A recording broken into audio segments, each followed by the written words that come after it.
తెలంగాణ బహుళజన బీడీ కార్మిక సంఘం BLTU తెలంగాణ రాష్ట్రంలో నిజామాబాద్, కామారెడ్డి, ఆదిలాబాద్, నిర్మల్, కరీంనగర్, జగిత్యాల, సిరిసిల్ల, మెదక్, సిద్దిపేట తదితర జిల్లాల్లో బీడీ పరిశ్రమలో పనిచేస్తున్న బీడీ కార్మికులకు, ప్యాకర్లకు, బట్టి చటన్ నెలసరి ఉద్యోగులకు ప్రతి 2 సంవత్సరాలకు బీడీ యాజమాన్యం కార్మిక సంఘాలతో చర్చలు జరిపి వేతనాలు పెంచవలసి ఉంటుంది.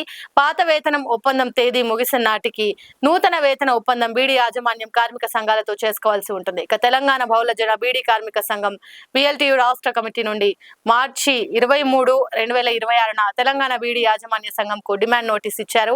ఇతర బీడీ కార్మిక సంఘం కూడా డిమాండ్ నోటీస్ ఇచ్చారు. కార్మిక సంఘాల బీడీ యాజమాన్యం వారు చర్చలు ప్రారంభమై దాదాపు 8 గంటల పాటు జరిగింది.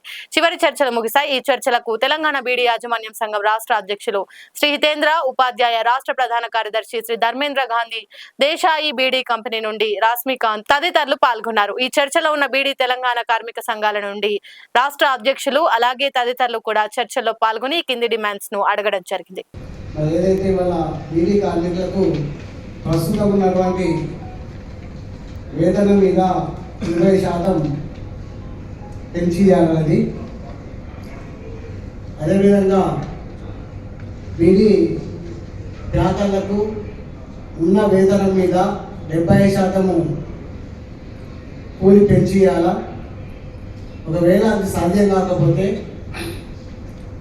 బీడీ ప్యాకర్లకు 26,000 కనీసం జీతం ఇవ్వాలా. నెలసరి ఉద్యోగులకు, బట్టి చాటన్ వాళ్లకు 26,000 కనీస వేతనం ఇవ్వాలా. ముఖ్యంగా బీడీ ప్యాకర్లకు సమాన పనికి సమాన వేతనం ఇవ్వాలా. అదేవిధంగా కార్మికులు ఏదైతే ఇవాళ ప్రశాంతంగా చేసుకోవడం, మరి ఇప్పుడు కూడా బీడీ పరిశ్రమలో బీడీ కార్మికులు, ప్యాకర్లు, బట్టి చాటర్లు తదితర కార్మికుల అగ్రిమెంట్లు కూడా అంటే ప్రశాంతంగా అంటే సానుకూలంగా స్పందించి ఏవైతే కార్మిక సంఘాలు మా యూనియన్ నోటీసు స్పందించి ఈరోజు చర్చలు పిలిచినందుకు ప్రత్యేకంగా ధన్యవాదాలు తెలియజేస్తూ 99 ఫిబ్రవరి 4వ తారీఖున జరిగినటువంటి అగ్రిమెంట్లో ఒకటి ఉన్నది. ఎక్కడైతే ఆకు ఖరాబ్ ఉంటే యజమానికి కాంప్లైంట్ చేసినటువంటి సందర్భంగా 3 రోజులలో ఆకు సమస్యని డొమినిస్ట్రేషన్ చేసి పరిష్కారం చేస్తాము.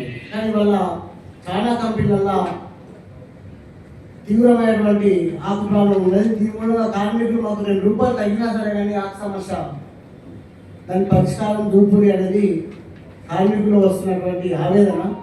కాబట్టి ఆకు సమస్య విషయాన్ని కూడా మరి ఒక పరిష్కార మార్గాన్ని చూపితే బాగుంటుంది అనేది మా యొక్క విజ్ఞప్తి.